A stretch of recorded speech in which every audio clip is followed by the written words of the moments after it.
Certo. E aí eu vou continuar exatamente onde eu parei na aula passada. Na aula passada eu passei um exercício também para vocês lá, né? Espero que o pessoal tenha... Vocês conseguiram fazer o exercício? Tentaram fazer o exercício? Importante saber disso aí. Acharam difícil? Fácil? Ninguém tentou?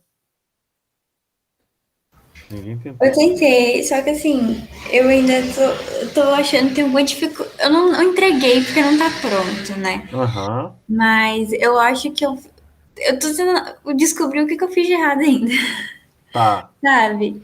Porque na parte da fábrica para Uhum.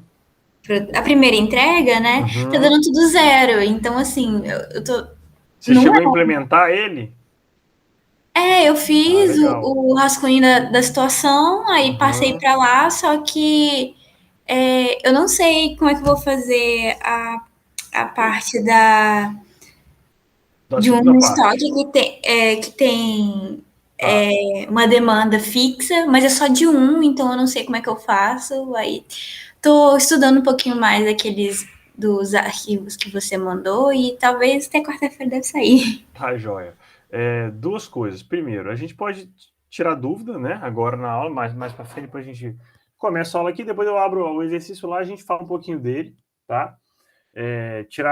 Fazer um comentário sobre se quando está dando tudo zero, o que significa.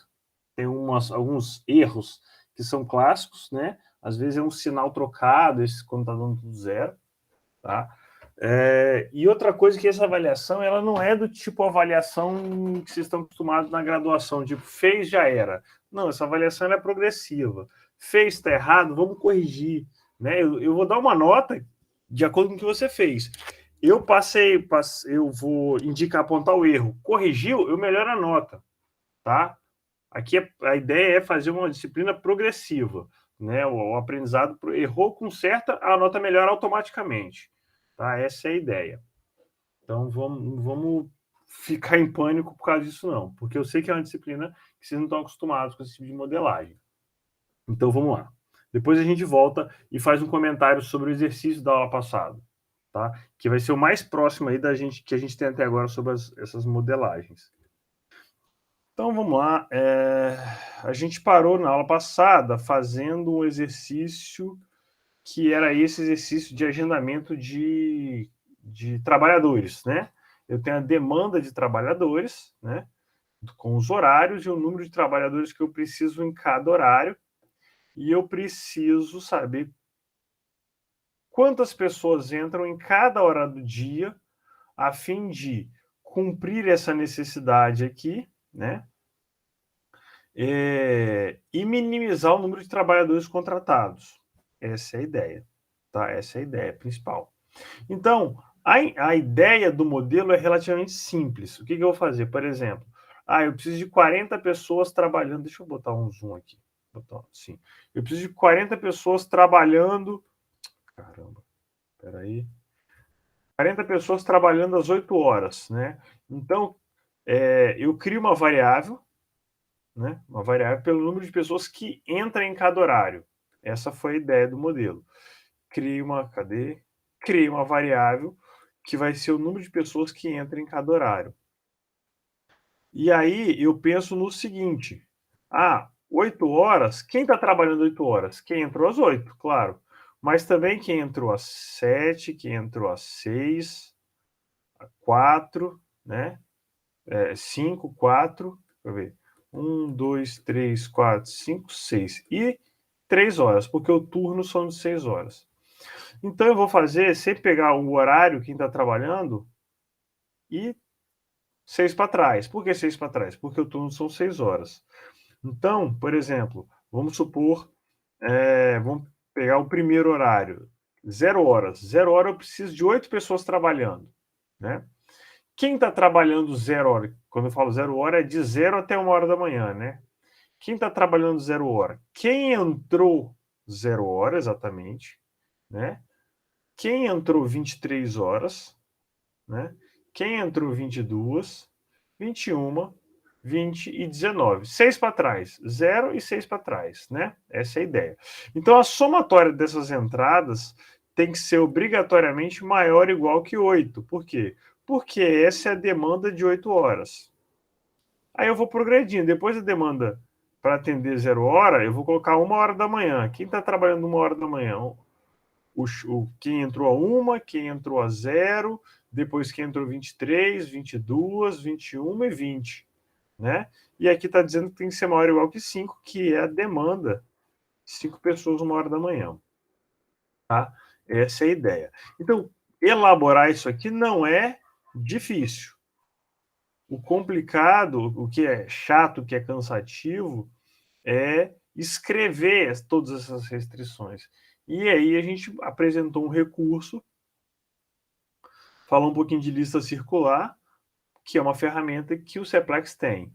Eu vou usar? Não sei, depende do problema, né? Se for um problema desse que vai gerar uma estrutura circular, talvez, tá?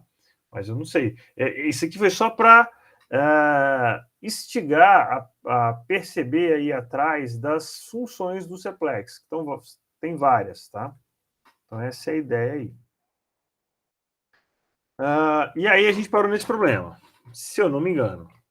E ficou faltando, na aula passada, esse problema também o problema da mistura, de blending. A ideia aqui é fazer o seguinte. A ideia é misturar 2 produtos, tá? Para gerar 2 tipos de gasolina. Algumas restrições são óbvias, né? Por exemplo, disponibilidade do produto. Então, esse é fácil. Se o produto P1, né, quando for implementar, tem que lembrar que o produto P1 tem que ser menor ou igual que 35 mil. Tá? Quando eu falo aqui de custo do litro e não tenho informação sobre lucro, eu já imagino que o problema vai ser encontrar o mínimo custo. Tá? E está escrito aqui, ó, encontrar a composição dos 2 tipos de gasolina de forma a minimizar o custo. Essa é a ideia, tá bom? A gente tem as taxas as características de cada produto, né? Como taxa de octanagem, porcentagem do componente A. Eu deixei de maneira genérica aqui. Componente A é componente B, porcentagem. E aí, aqui que tem um diferencial que é o seguinte. A taxa de octanagem, ela tem uma quantidade mínima. Então, a gasolina comum tem uma quantidade mínima de octanagem permitida. O componente A tem uma quantidade mínima permitida. Só que o componente B tem uma quantidade máxima permitida.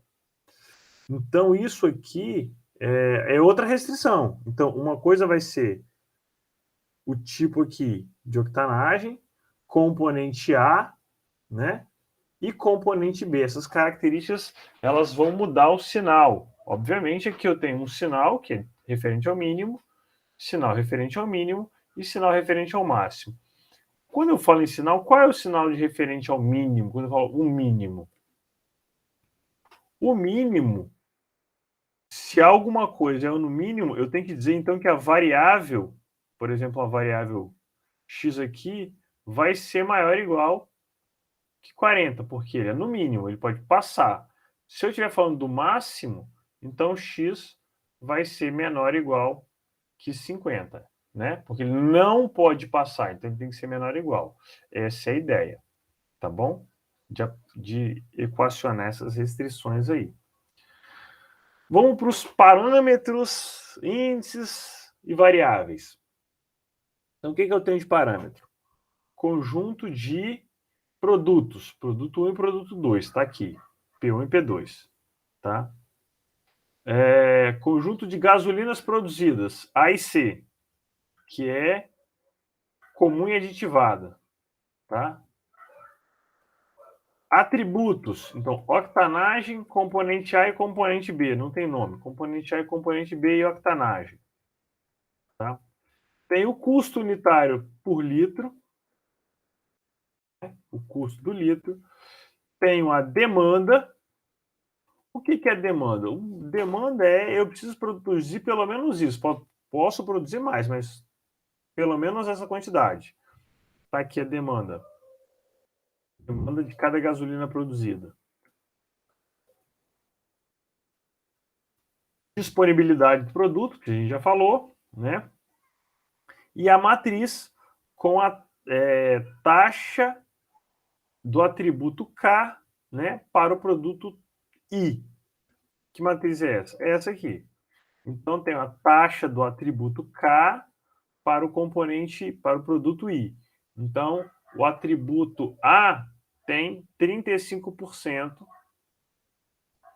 no produto P1, tá bom? E o nível desejado do atributo para cada gasolina, né? Para a gasolina J, tá aqui. Então, o nível desejado do atributo A para gasolina comum é 40. Eu preciso combinar esses dois produtos de maneira que a porcentagem aqui vai dar pelo menos 40. Entenderam a ideia? Então, eu estou combinando dois produtos.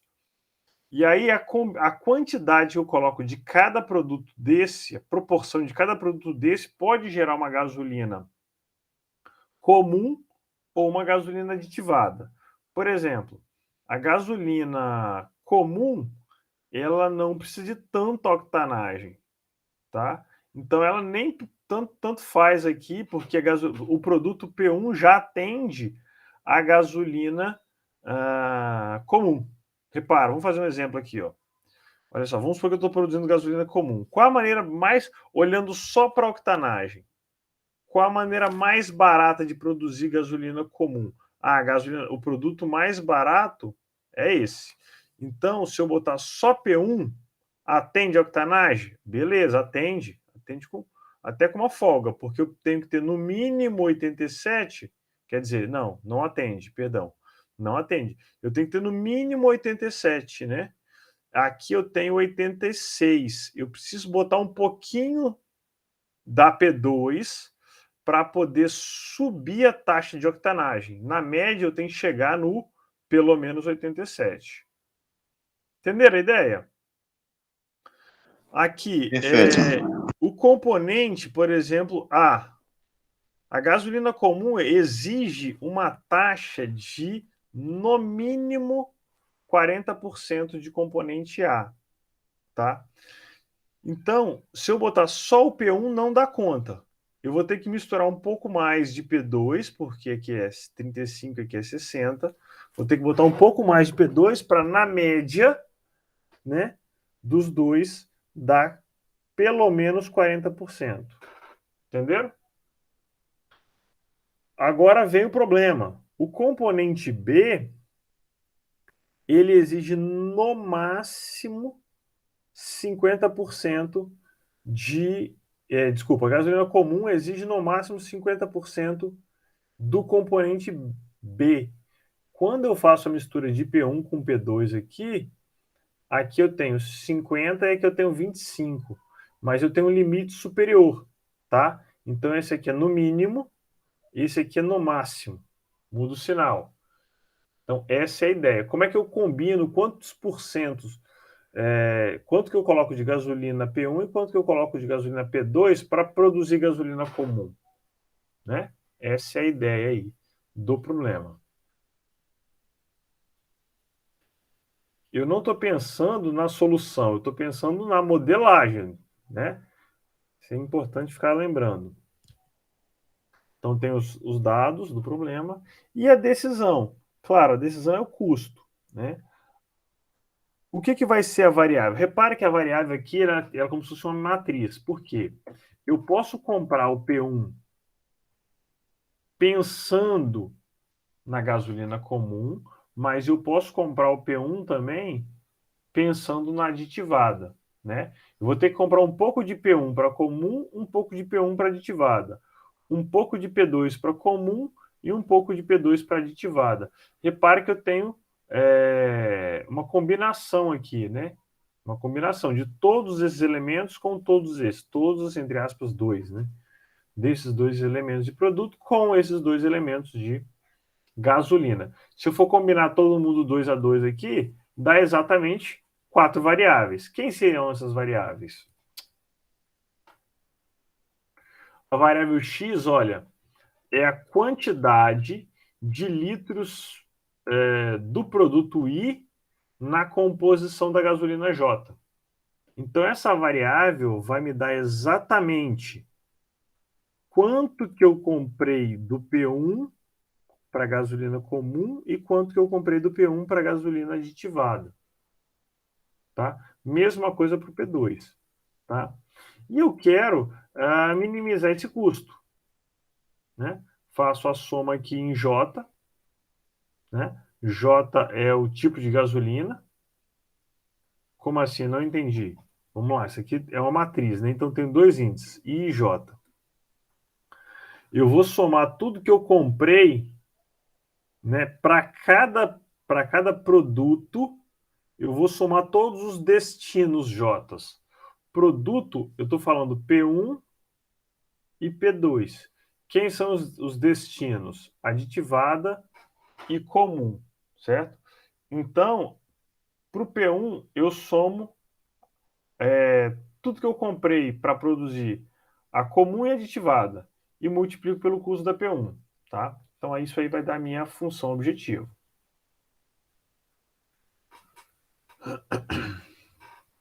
E, para concluir, a gente tem aqui as restrições, né?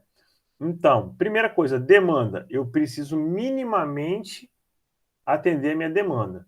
Então, J, só para lembrar, quem é J? J é a gasolina produzida, comum e aditivada. Então, tudo que eu produzi, se eu estou somando em I, eu estou fixando o J. Você fixa o J é igual a gasolina comum. Soma todos os produtos, né? Para produzir essa gasolina comum. Então, depois que você produzir essa gasolina comum, isso tem que ser maior do que a demanda exigida da gasolina comum. A mesma coisa para aditivada. Tudo bem? Esse F é disponibilidade. Vou voltar aqui para a gente ver. O nome aqui não ficou legal, né? D é de demanda e o F é de disponibilidade do produto, né? Então eu vou somar agora todos os J's, ou seja, todos os tipos de gasolina para cada produto. Eu vou fixar o produto P1, soma todos os J's.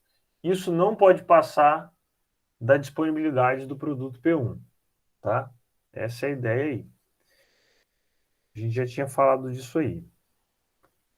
E a última é a seguinte: a gente tem as proporções de taxa de octanagem, componente A e componente B. Então, repara, a taxa de octanagem e o componente A, eles são no mínimo, né? Então, no mínimo. Tudo que repara, eu estou somando aqui os produtos, não a gasolina, tá? Tudo bem ou não? Beleza. Então, Beleza. e isso aqui eu estou fazendo para todo o atributo. Aqui estão os atributos, tá? Então, para octanagem, no mínimo, para o atributo A, no mínimo, para o atributo B, no máximo, tá? E aí tem uma sugestão de implementação disso aqui. Deixa eu ver se eu... Vamos ver a sugestão de implementação disso aqui, que é bem bacana, né? Então, vamos lá, implementação. Dá para ler aí? Deixa eu aumentar a fonte aqui. Acho que já está melhor, né? Então, tenho aqui os dados de entrada, né? Matriz de custo, matriz de disponibilidade, que é o D. F é a matriz de demanda, tá? Matriz não, vetor de demanda. Aqui eu tenho a matriz de relação dos produtos e a relação das taxas desejadas, tá? Tudo bem ou não? Aqui para a octanagem, primeiro a octanagem, depois atributo A e atributo B. Isso aqui fica mais fácil de enxergar desse jeito. Posso dar o Enter sem problema nenhum.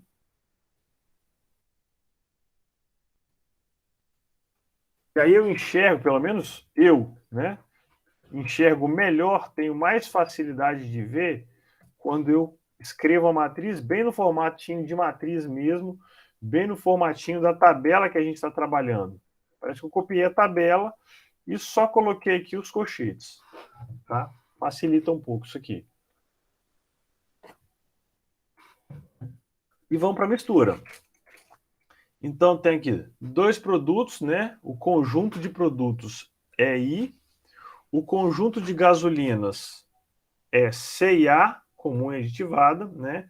Eu optei aqui por colocar string, então fica mais visual, mas você pode deixar também range 1 e 2 também, sem problema nenhum, tá? E o conjunto de atributos, octanagem, atributo A e atributo B, certo? Vou ler aqui as matrizes, os vetores, vou ler as matrizes aqui do exemplo.dat, igual a gente já fez. Definir a variável, né, variável x de i e j, eu só digo qual o conjunto dela, conjunto i, conjunto j, então vou variar aqui o i 1 ou 2 e o j vai ser c e a. Né? Fica um pouco estranho porque o índice da matriz é um rótulo, né? É um string, C e A. Mas, enfim, é isso. Não tem problema nenhum. É um vetor com posição. Essa é a ideia. Aqui tem uma coisa que a gente já fez, que é o seguinte: definir uma expressão que vai atribuir uma variável. Então, foi criada a expressão Q com a somatória de todos os produtos de cada gasolina, gasolina J. Né? Só para voltar aqui, o X não está aqui. Cadê o X? O X não tem escrito. Está aqui. Ó. Quantidade do produto I na gasolina J. Então, estou somando todos os produtos que estão na gasolina J. Ou seja, é a quantidade total da gasolina J. Tá? A minimização, né, de custo. Então, vou somar cada parâmetro X aqui, o custo associado a ele. Essas restrições iniciais são tranquilas, né? Então, a somatória da gasolina produzida é exatamente a demanda, tudo bem?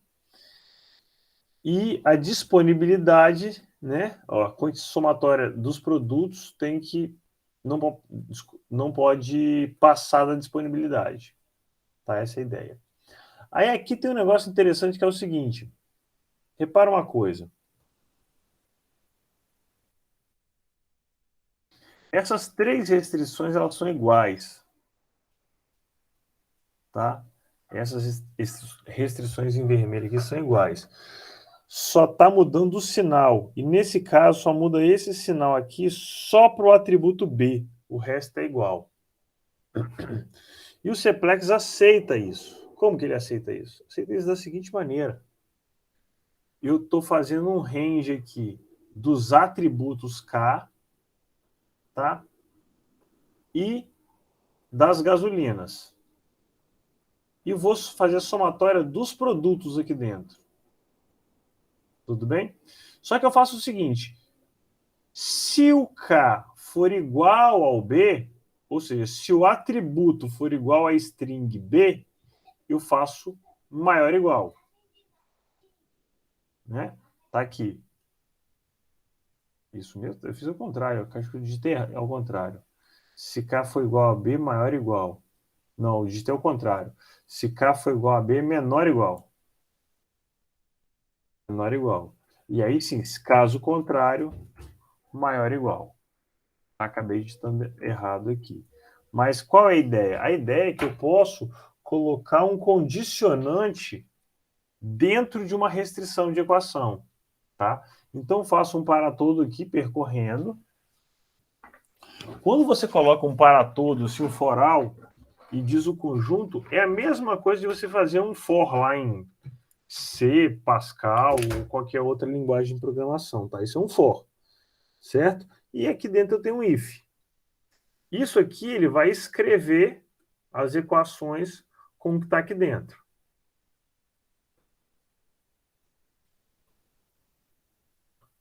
Essa é a ideia.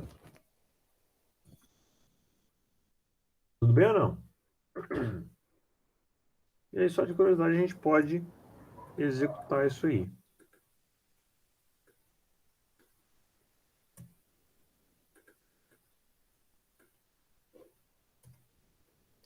Vou tirar aqui o negócio da configuração, acento, porque sempre reclama.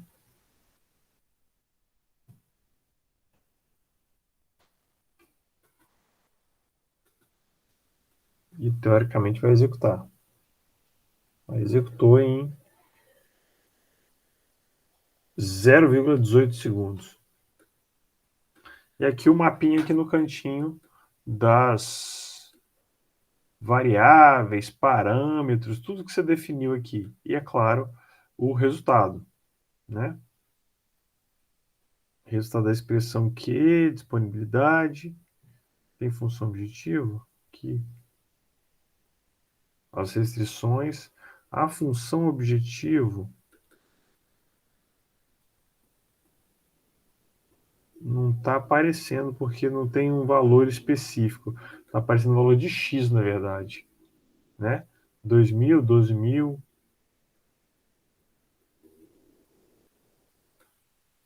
Ó, 20.000, 5.000, aqui 12.800, 19.200, que é a variável X. Tudo bem ou não, pessoal? Dúvidas?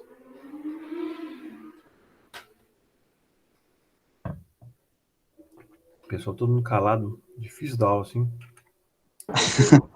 Eu tô assim, Para o quem já... final aí da função objetivo, ô Leandro, eu não sei, não ficou muito claro para mim, não. Os seus colegas aí. Aqui do modelo ou daqui da... Desculpa, aqui da implementação ou aqui do modelo? Não, da implementação. Tá. Vamos abrir aqui a implementação. Eu não entendi por que ele não mostrou o resultado da função objetiva. Ele vai aparecer aqui embaixo. Cadê? Aqui. 19, a função objetivo foi 19.200. Mas lembrando que essa função objetivo, ela é uma implementação, né, de uma multiplicação do custo. Cadê? Aqui. É o custo pela quantidade de litros comprados. Entendeu?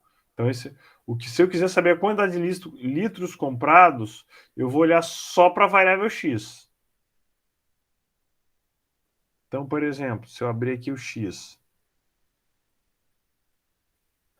X está aqui. Deixa eu tentar entender aqui. Né? Então, eu tenho... Professor, você vai enviar também o modelo aí do Seplex para a gente? Posso mandar. Porque eu acho que se eu estiver fazendo, acho que vai ser melhor.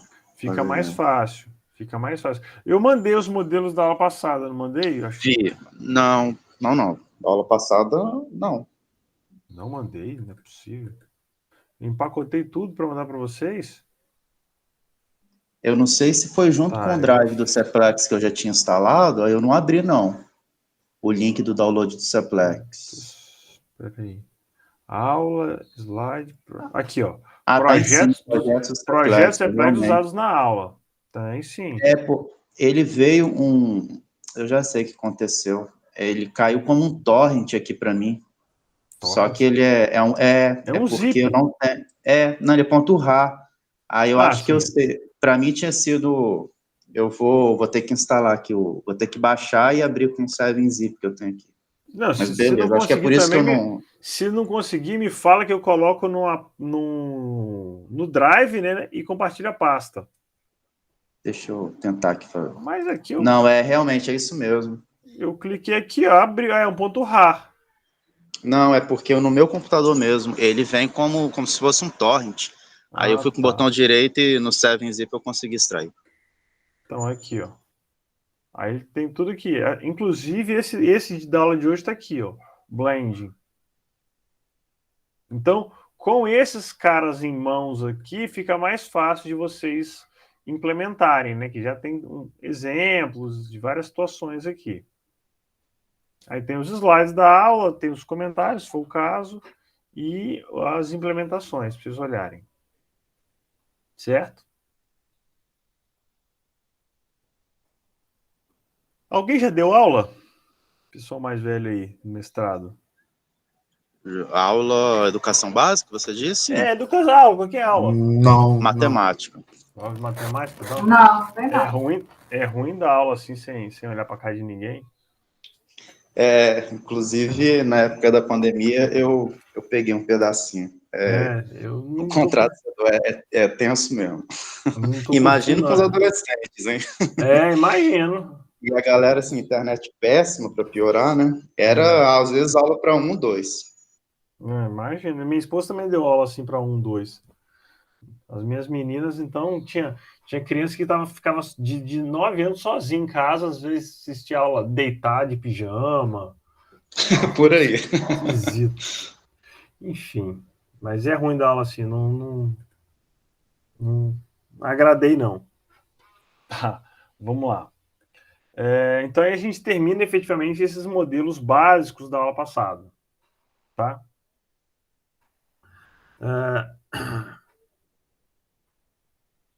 Eu ia pegar um exemplo.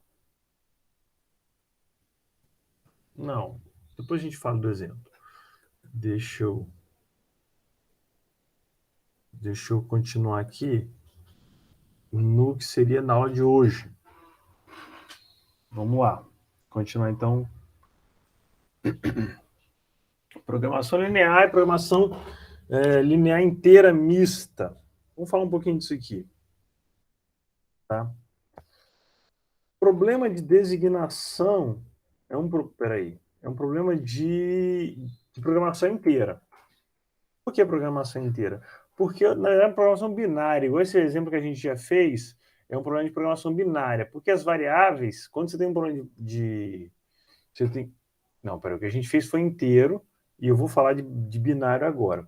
Quando a variável é binária, a gente diz que é programação binária. Quando a variável é inteira, é programação inteira. Quando você tem um problema que tem variável inteira e linear, a gente chama de programação linear inteira mista. Tá ok? O que vai ditar se é linear ou se é inteira é o tipo de variável. No fundo, a modelagem é a mesma. Só que o processo de solução é totalmente diferente. A variável inteira, ela onera demais o computador. E eu vou explicar isso porque daqui a 2 aulas, tá? Ela complica demais a vida da solução ali, para encontrar a solução. Vamos voltar no problema de designação, que tem algumas considerações aqui que vão encaixar nos problemas dessa aula aqui. O problema de designação é um caso específico de um problema de transporte. Tá? Consiste em designar uma das origens a cada um dos destinos, né, de maneira ótima. Coisas que a gente precisa considerar. Número de origens de destinos tem que ser iguais. Cada origem, aqui faltou um acento, é designada a um único destino. Tá? Cada destino é designado a uma única origem. Custo associado a um par origem destino. Então, tem um custo. O objetivo é realizar, né? Deixa eu arrumar isso aqui. Aproveitar que a gente está aqui. O objetivo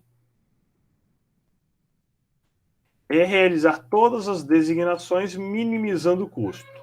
Tá? Nem sempre precisa ter um custo associado. Tá? Há situações onde eu só quero uma resposta, como o exemplo da grade de horário que eu já apresentei para vocês. Tá? Grade de horário de professor. Eu não tenho que otimizar, eu tenho que colocar todo mundo no lugar e atender todas as restrições. Para quem já fez ou já viu alguém fazendo grade de horário, ele é um problema que você só quer atender todas as restrições. Não significa que é fácil, né? É isso. Mas, basicamente, o que eu tenho? Eu tenho pessoas ou máquinas, né, e tarefas. Cada pessoa vai executar uma tarefa de cada vez. E cada tarefa só será executada por uma pessoa de cada vez. Esse é um problema de designação, certo? Tem problemas onde eu tenho pessoas ou máquinas designando mais de uma tarefa de vez. É outro problema, tá? É um problema de agendamento. Mais para frente a gente fala dele, tá? Então, como eu estou alocando uma pessoa para cada máquina e uma máquina para cada pessoa, isso gera uma variável binária. Se a pessoa I foi designada, né, for designada para a tarefa J, eu vou atribuir 1, caso contrário, eu atribuo 0. Essa é a ideia. Por exemplo, na grade de horário, o que eu tenho no problema da grade de horário? Eu tenho todas as tarefas de aulas da semana, né? Então, vou botar aqui, turma 1. Turma 1 tem a aula 1, 2, 3, 4, 5, segunda-feira. 6, 7, 8, 9, 10, terça-feira. E assim sucessivamente. Nessas aulas, que são as tarefas. E aqui eu vou atribuir os professores. Professor de português, professor de matemática, professor de geografia, professor de história, tá? Cada professor desses só pode entrar uma vez em cada tarefa, ou seja, em cada aula de uma turma. Certo? Eu não posso ter 2 professores em uma mesma aula. Da mesma forma, eu não posso ter 2 aulas ligadas a um mesmo professor ao mesmo tempo. Essa é a ideia. E aí vão vir as restrições. Aqui, nesse caso, eu nem preciso de custo. Eu preciso de restrições. O que seriam as restrições? O professor de português vai designar uma quantidade de tarefas em cada turma. Na turma 1, por exemplo, ele vai dar 4 aulas ou 5 aulas, vai depender de cada turma, de cada escola. Tá? Esse é um problema de designação. Vou apagar aqui para a gente continuar. O problema de designação, a modelagem dele, ele é relativamente simples, tá? E essa modelagem básica, ela é o corpo para vários tipos de problema. Vários, tá? Então, o que acontece na modelagem matemática? O que é muito comum? Você tem um problema, a gente vai pegar o modelo básico do problema, né? O modelo básico do problema, e vai espetando, vai plugando, entre aspas, aqui, restrições diferentes para cada problema específico. Essa é a ideia, tá? Então, o problema de designação, qual é a coisa mais básica dele? É isso aqui, ó. Cada origem tem um único destino e cada destino tem uma única origem. Isso é a coisa mais básica. Então tá aqui. Eu tenho a variável IJ, que atribui a máquina ou pessoa I a uma tarefa J. Isso é 1 ou 0. Atribuiu 1, não atribuiu 0. Tudo bem? Essa é a ideia. Então, essa variável vai ser binária. Ou ela é 0 ou ela é 1. Por exemplo, vamos supor que a variável o índice J é o número de aulas de um certo dia. Aí eu falo assim, professor P no horário 1, mais esse professor P no horário 2, no horário 3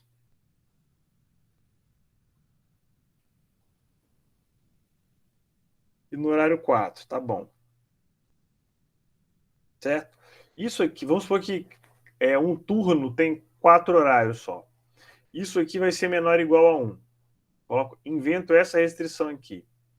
O que significa essa restrição nesse contexto que eu acabei de falar de aula? Significa o seguinte, cada professor, se eu somar os dias, os horários de um certo dia, vamos supor que esses 4 horários representem a segunda-feira. Esse professor ele só pode dar uma aula por dia em cada turma, né? Isso é uma restrição que ocorre em escolas, às vezes. A escola não permite que o professor dê aula geminada ou dê 2 aulas na mesma turma. Isso é uma restrição bem comum em escolas de segundo grau, inclusive. Tá? Então, essa aqui é uma restrição que pode ser inserida. Então, tem as restrições básicas e físicas, né? O que é Por que física? Porque cada professor... Não, ao contrário. Cada professor só entra em um horário uma vez, né? Cada horário só recebe um professor de cada vez, né? São restrições físicas, você não pode quebrar essa restrição. O resto, entre aspas, é negociável, né? Ou é uma exigência da escola, uma característica específica do problema. Essa é a ideia, tá?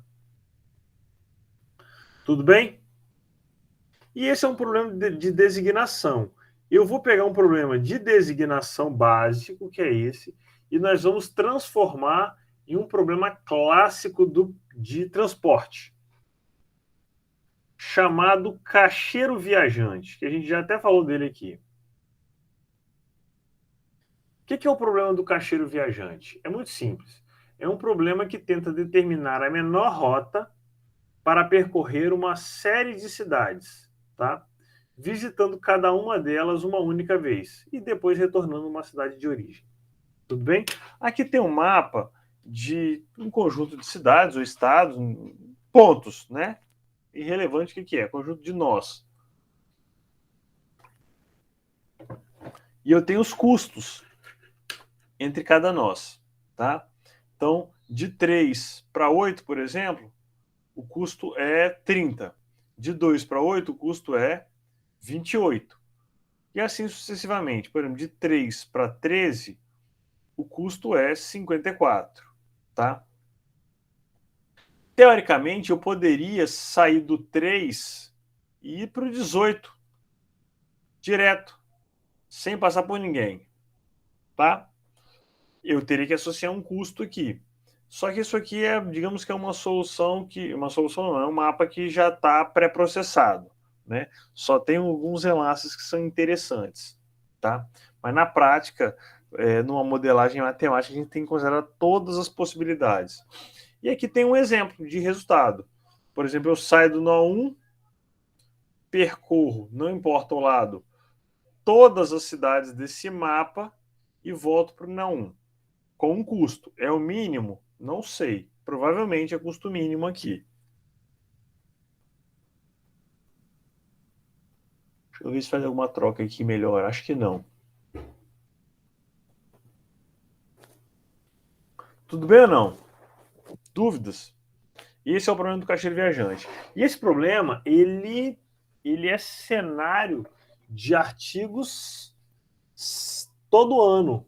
Todo ano, em todos os congressos de computação, pesquisa operacional, sempre tem. Para ilustrar,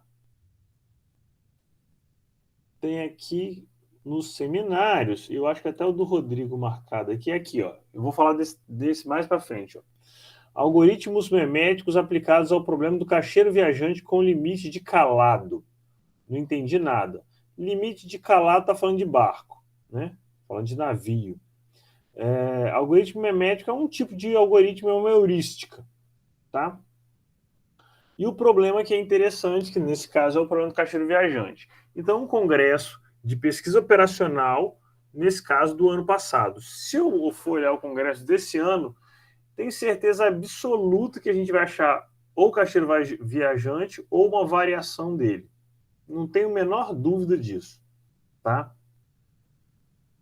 E aqui, como eu falei aqui, era de navio, né? Fala de calado e tal. Falar de calado é equivalente a falar de peso, mas tem outras restrições. Você pode pegar esse mesmo problema aí e inserir o problema de carregamento. Isso aqui é o limite do caixeiro viajante. O problema do caixeiro viajante com o limite de carga. Entre aspas, limite de carga é usado calado porque foi o cenário que a pessoa quis usar ali para ser um pouco diferente. Você pode inserir arrumação de carga, né? No caso do navio, você pode inserir arrumação de carga considerando o equilíbrio náutico. Tem várias situações ali. Equilíbrio náutico é arrumação de carga no navio, tem que ter algumas características específicas para colocar e tirar a carga. Tá? Um sequenciamento específico que incrementa o problema. O que eu queria mostrar aqui é que tem um modelinho aqui. Vamos falar desse modelinho já, que vai até ajudar o Rodrigo aí na interpretação disso aqui. Tá? Então vamos lá, caixeiro viajante então. Opa, passei demais. Tá, por acaso é o artigo que eu acabei de falar, não precisava ter aberto ele não. Tá bom, então o exemplo de trabalho aí tem o artigo que eu acabei de falar, tá? Eu tinha esquecido que eu tinha botado esse slide. E aí tem o modelo, né? Então aqui o modelo tem uma variável binária, aí olha que interessante, deixa eu ver se eu consigo dar zoom aqui. Aqui eu não consigo dar zoom não, mas aqui eu consigo. Também não. Consigo. Olha que bacana. Aqui tem exatamente a mesma restrição essas duas primeiras aqui são exatamente as restrições do slide que eu coloquei. Você vai achar isso implementado em Cplex, em vários lugares. Inclusive, eu vou disponibilizar para vocês um que eu fiz mais recente. Tá? Então, o corpo do trabalho é esse aqui. O corpo do problema, né, do caixeiro viajante. É isso aqui. É um problema de atribuição. Aqui tem outras restrições que a gente vai brincar de entender elas agora. Tá? Vamos tentar entender aí o processo de construção do caixeiro viajante. Então, vamos para isso pegar um exemplo. Tá? Vou considerar aqui uma rede de 7 nós com esses custos que estão aí. Tá? 7 nós, teoricamente, de um nó eu posso ir para qualquer outro. Né? Peguei uma rede, um gráfico completo aqui, um K7, mais genérico possível, desenhozinho, e tem os custos ali, tá? Associados. É claro que de um nó para ele mesmo o custo é zero. Não faz nem sentido, mas tem que ter. E o nosso corpo do trabalho. Como é que vai ser? Vou considerar a rede 7 nós. Beleza, N7. Então, vamos construir o conjunto de nós. Né? V aqui é de vértice. Então, de 1 até 7. Beleza, então defini o 7 e construir o conjunto de 1 até 7. Eu preciso ler a matriz. Então, preciso criar o parâmetro matriz, float, né? Vou chamar isso de D, de distância. Tem 7 nós, 7 nós. Então, matriz 7 por 7. Isso aqui eu vou ler de uma tabela, vou ler de algum lugar. De um arquivo.dat, pode ser um Excel e assim vai. Tá? E aí, vou definir a minha variável. Minha variável é um booleano. É uma variável binária, né? Então, o que a variável faz? Ou ela é 0 ou ela é 1. Se ela for 1, eu escolhi passar por aquele enlace. Se ela for 0, eu não escolho passar por aquele enlace. Então, aqui eu tenho, por exemplo, a variável aqui. Se fosse nessa modelagem, a variável x34 seria igual a 1, porque esse enlace foi selecionado para a rota. Por outro lado, a variável x38 seria igual a 0, porque não foi selecionado para a rota. Tá? Essa é a ideia aí. Né? Agora, observa, quando você vai construir uma variável, essa atribuição você tem que fazer ela depois. Aí, você constrói ela depois. essa atribuição você considera no modelo. Aqui em cima, a gente só define se ela é booleana ou não, ou é inteiro ou é real, tá? Depois essa atribuição, ela é feita aqui embaixo. Então tem aqui as restrições, mesmo que estavam em cima, né? Então x, ji igual a 1, e x e j igual a 1, somatório de j, somatório de j. Repare que tem um segredo aqui que foi o seguinte. Para o modelo, isso aqui é um número, é um índice, né? J é um índice, e é outro. Então tem o x e j. O i, por exemplo, varia de 1 a 7. O j varia de 1 a 7. Se você trocar os dois lugares, o modelo não entende, tá? Para ele tanto faz. Isso aqui é a mesma coisa. Já que os conjuntos são iguais, para o modelo isso aqui é igual, equivalente. Só que o que muda na hora de implementar? Eu posso fazer o seguinte, eu posso pegar aqui está a somatória em J para todo I. Eu poderia manter aqui IJ, né? Somatória em J para todo I, e aqui somatória em J para todo I, invertendo JI, que foi que está aqui, que está exatamente nessa modelagem. Ou então eu inverto aqui, ó. Mantenho a equação igual, IJ, aqui eu coloco a variável para todo J, e aqui a somatória em I. Tá? É uma opção. Nesse caso, a gente optou por mudar os índices do X. Né? Repara, índice aqui. Tá invertido. IJ e JI.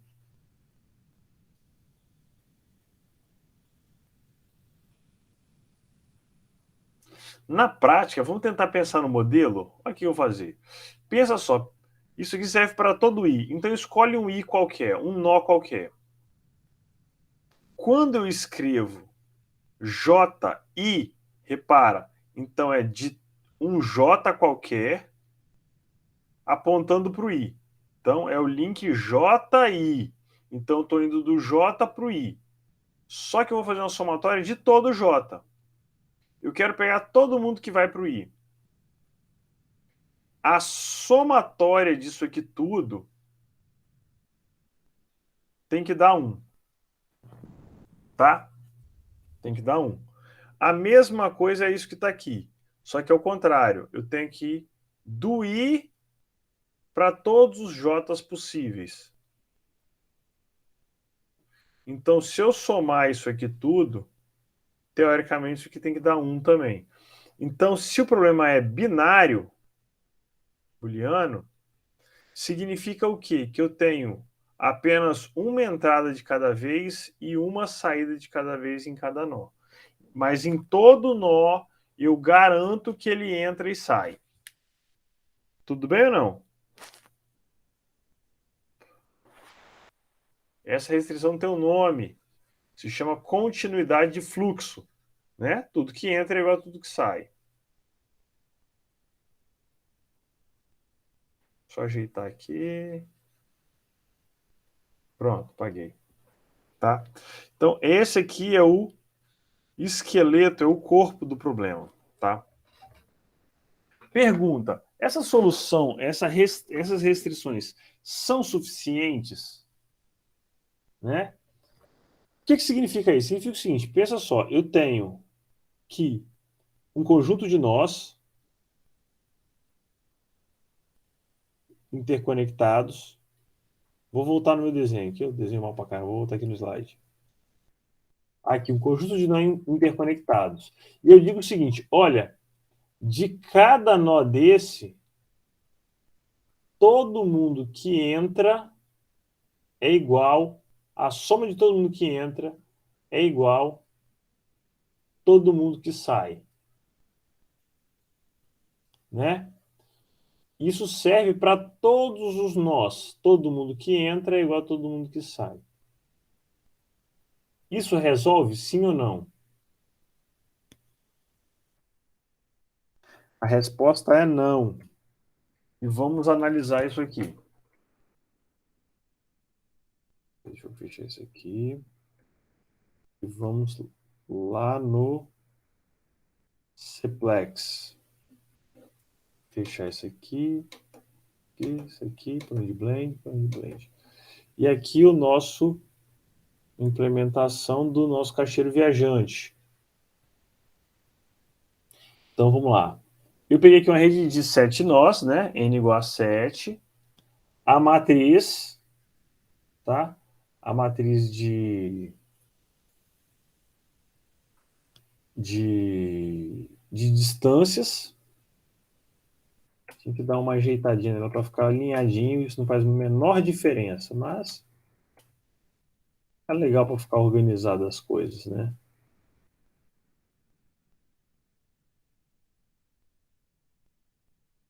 Enfim, depois eu organizo isso para ficar. Tá? Tem que observar o quê? Aqui, ó, zero na diagonal principal, porque a distância de um nó para ele mesmo é zero, né? De um nó para ele mesmo é zero. Enfim, tem aqui o meu N7, né, que é a rede de 7 nós, e o modelo que eu implementei. Então, ó, vou ler o tamanho da rede, igualzinho eu botei lá. Na verdade, eu copiei daqui, né? Só copy-paste. O conjunto de nós, distâncias, variável booleana. Eu quero minimizar a somatória dos custos usados, né? Das distâncias usadas para percorrer isso aí. Tá? Então, vamos lá. Entrada única. Então, repara, para todo nó V, todo nó em V, né? No caso, todo nó I, eu vou somar a ida de um nó J para o nó I. Tá? Então, vou pegar o link de J para I. Isso aqui tem que dar 1. Né? Então, todo mundo que está entrando... Cadê meu rabiscador? Onde o rabisco? Aqui, por exemplo, eu tenho aqui um nó I.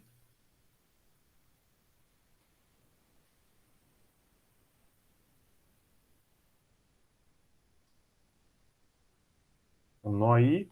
E todo mundo que está entrando, essa somatória aqui tem que ser igual a 1. Tá? Analogamente, eu tenho saída única. Todo mundo que está saindo tem que ser igual a 1.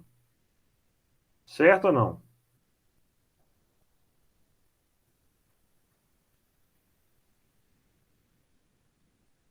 Aqui tem um script só para poder facilitar a leitura dos resultados, tá? Então, e até ajudar vocês para escrever script, essas coisas. O modelo acabou aqui, né? Então, subject to, abre parênteses, colchete, chave, né? Abre chave, fecha chave, ponto e vírgula. Só que eu quero pós-processar o modelo. Execute, abre e fecha, com ponto e vírgula no final, pula a linha, escreve rota ótima, e aí eu vou pesquisar. Toda variável I, J. Se o x for maior do que meio, o x era binário, eu poderia botar igual a 1, por exemplo. Só que às vezes eles dão um problema de arredondamento. Então, maior ou igual que meio, eu vou escrever, vou escrever o I, fazer uma seta e escrever o J para dizer que tem uma ligação do I com o J. Tá? Essa é a ideia aqui. E vou executar isso aqui. Eu tenho várias execuções aqui que eu criei, né? Modelo, vou pegar esse aqui, que é o 100ST, já vamos falar disso, e 7 nós. E executou. Tá? Vai aparecer aqui no log de script a solução. Vamos lá, aqui aparece o log de solução, que esse log que apareceu aqui de solução é exatamente esse script aqui. Tá? Então é o que esse cara está imprimindo aqui para mim. Tem a variável x, se eu quiser eu posso abrir ela. Cadê? Variável x. Então, por exemplo, uma ligação vai ser de 1 para 3. Outra ligação vai ser de 3 para 5. Tá? Eu só facilitei aqui, para facilitar a interpretação. Vamos fazer o seguinte, vamos interpretar isso aqui.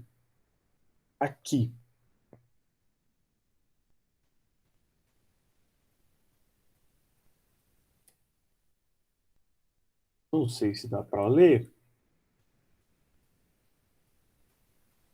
Penso que não.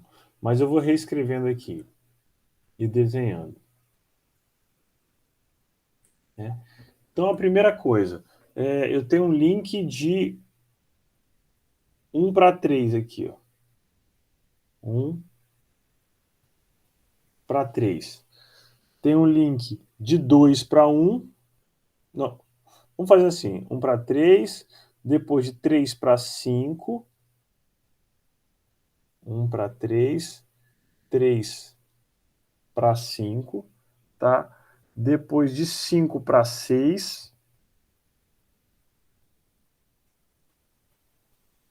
Não, eu executei errado. Peraí, eu fiz alguma coisa errada aqui. Tá bom demais esse resultado. Ah, eu executei o sem subtur. É esse aqui, o com subtur. Estou dando spoiler da aula já. Era esse aqui que eu tinha que executar. Tá aqui, ó.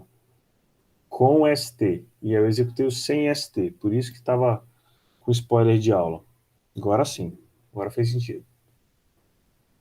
Senão a gente perde o fio do entendimento. Aqui está o X. Tá aqui, apareceu o X. Vou copiar aqui de novo as rotas. Tá? Vou apagar aqui. Apagar aqui. Copiar de novo. E agora a gente começa de novo. De 1 para 3.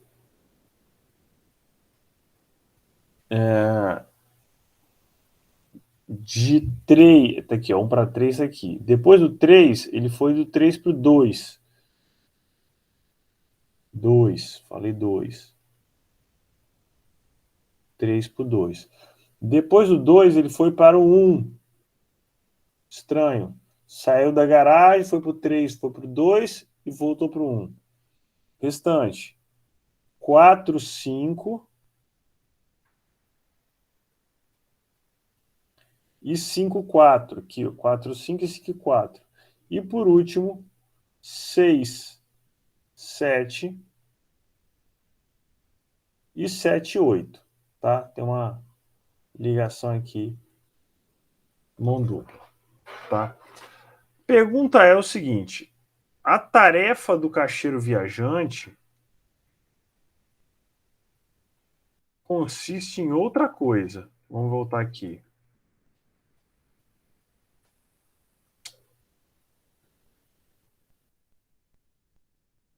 Vou voltar aqui um pouquinho. A tarefa do caixeiro viajante consiste no quê? É um problema que tenta determinar a menor rota para percorrer uma série de cidades e retornar à cidade inicial. Então, repara que essa solução ela é inviável. Ela não é factível. Por quê? Eu preciso sair de um nó. A ideia é sair de um nó, percorrer um conjunto de nós, cidades, o que quer que seja, tá? E voltar para a cidade de origem, cidade inicial. Não é isso que está acontecendo. Aqui tenho um laço, aqui outro e aqui outro. O que está acontecendo aqui é chamado de subtour. Tá? Isso é um problema muito comum. Tá? Mas observa que essa solução ela está obedecendo às restrições. Então, o 1 tem uma entrada e uma saída. Ele é uma entrada e uma única saída. O 4 é uma entrada e uma única saída. O 5 é uma entrada e uma saída. O 6 é uma entrada e uma saída. Eu não disse que isso aqui tudo tinha que estar conectado. Então ele criou vários laços aqui, várias loops, né, que são chamados de subtour ou subrrotas. Tudo bem ou não? Vamos aprender a se livrar disso aí.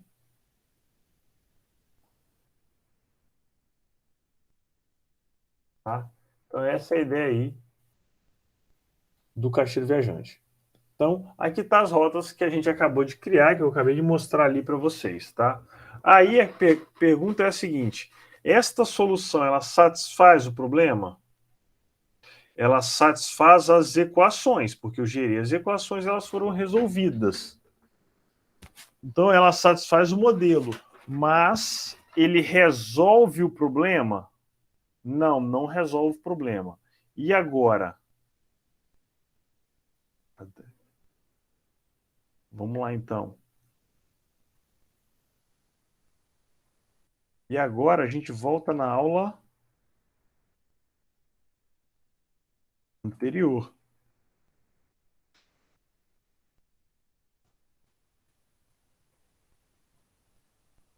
Volta aqui no começo. Então, tenho a modelagem, né?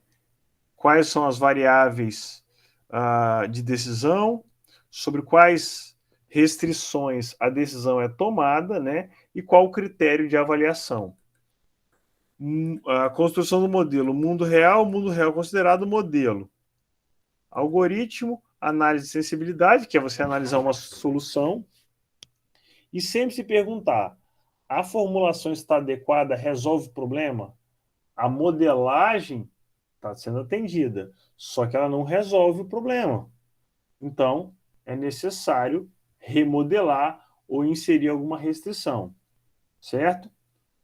Então, onde é que está falhando, provavelmente? As alternativas de decisão e as restrições para tomar decisão talvez não estejam muito claras, porque o critério da função objetiva é muito simples, é minimizar a distância percorrida, né? Então não tem muito o que fazer. As variáveis, no caso, que são as decisões, também está razoável. É se eu passei ou não. O problema, então, provavelmente está sendo no modelo, que a gente vai tentar evoluir agora, tá? O que é uma sugestão para evoluir esse modelo?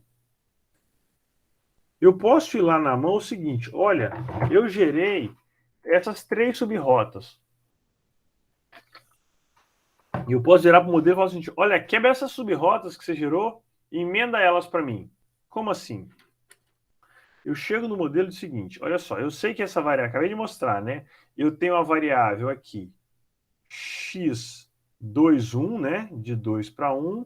Tem a variável x32 e tem a variável x13. Isso aqui tudo é 1. Eu posso dizer para o modelo o seguinte: olha, não está legal essa restrição.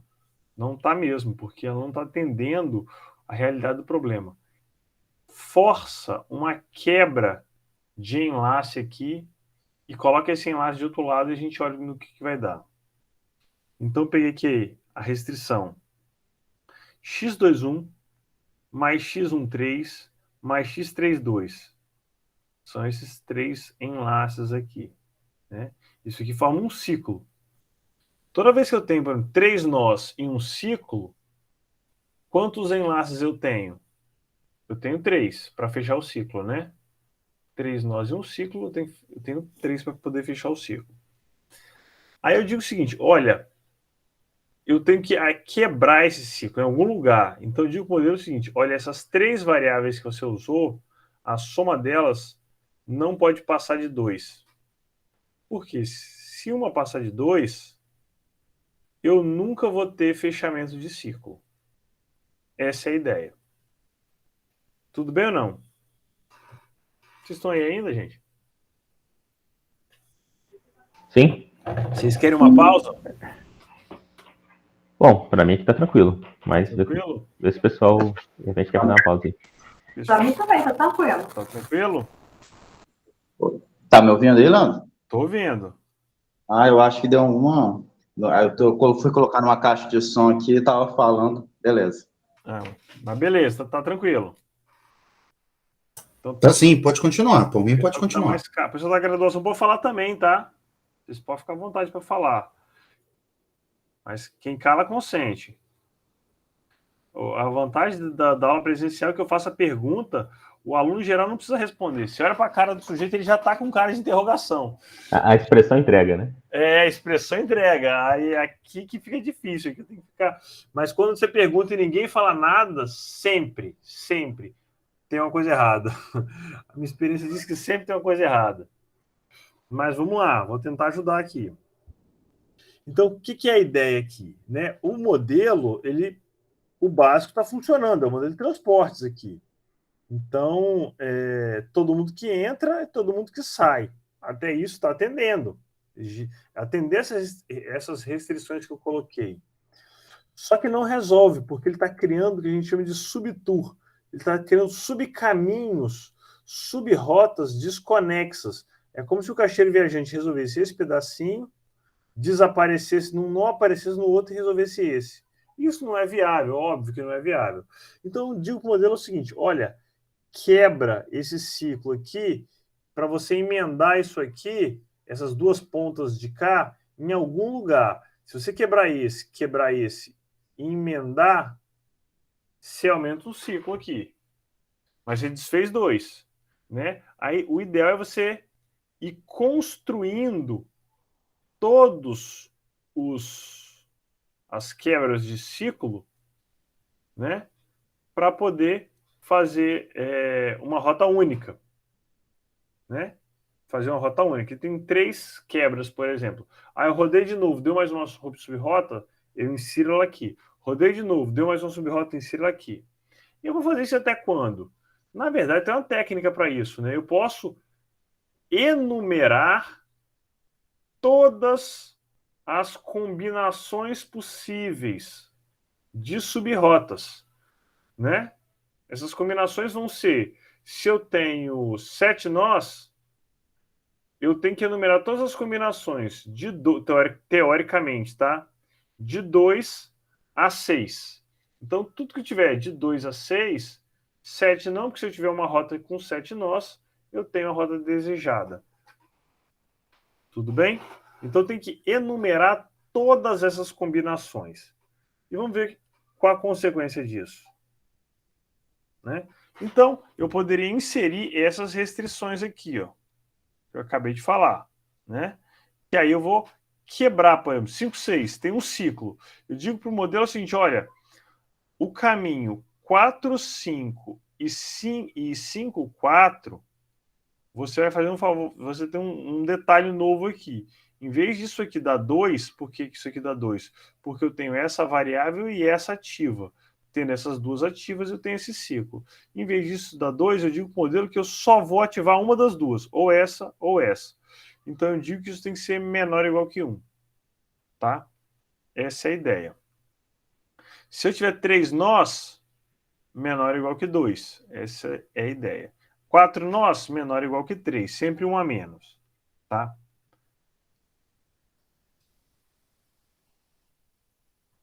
E aí, eu vou criar esse conjuntinho S aqui, que seria a enumeração de todas as subrotas, né? Todas as subrotas. Quem já viu um pouquinho de combinatória, análise combinatória, lá no ensino médio vira um pouco, o pessoal graduação também viu um pouquinho de análise combinatória, sabe que se eu fizer todas as combinações possíveis para 2 nós, depois para 3, depois para 4, depois para 5, para 6 nós, isso vai ficar grande. Tá vendo? Aqui o S são todos os subconjuntos de combinações com 2 nós até, na verdade eu falei 6, mas se começa com 2, então na verdade vai ser 5, né? Que é 7, com 6, se eu fizer com 6, eu não tenho, eu fico com um nó livre e ele não forma ciclo, então não preciso. Então eu faço com N-2, tá? A gente sabe que isso vai ter um crescimento exponencial, né? Então isso gera um problema. construir todas essas subrrotas. Mas qual o tamanho do crescimento? E aí tem umas continhas que a gente acha na literatura, né? Por exemplo, se eu tiver todas as combinações possíveis, a conta é essa. Para n nós, todas as combinações.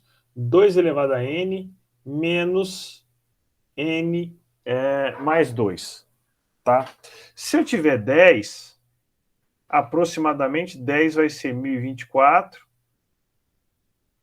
né? Que é 10, 2 elevado a 10, menos 10 mais 2, tá? Aproximadamente 1000. Um arredondamento rápido aqui, 1000. Só que isso aqui é uma potência de 2, né? Se essa potência aqui for 30, se isso aqui for 30, 2 elevado a 30, aproximadamente 1 bilhão, tá? Se for 300, vai ser 2 elevado a 300. E essa aproximação aqui, esse número é uma aproximação para o número de átomos do universo. Então, computacionalmente, obviamente, isso é inviável, né? Você não tem processamento para isso, né? Então, essa estratégia, matematicamente, ela funciona. Do ponto de vista computacional, ela não é viável, tá? Acho que eu já falei com vocês aí os problemas que a gente já passou com isso, sobre...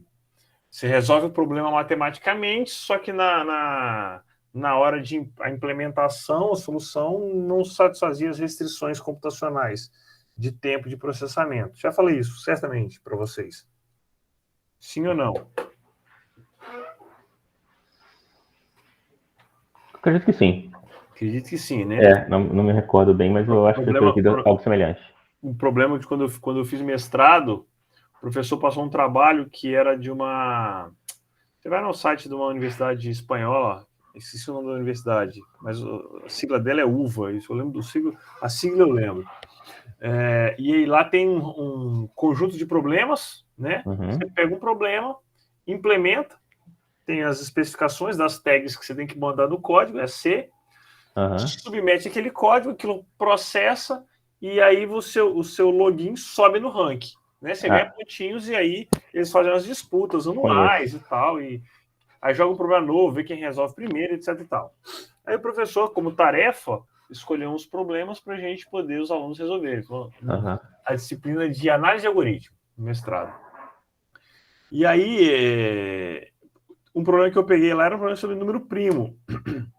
O número primo já é bem conhecido, já era um problema bem conhecido meu, porque é formado em matemática, né? A gente estuda bastante na matemática.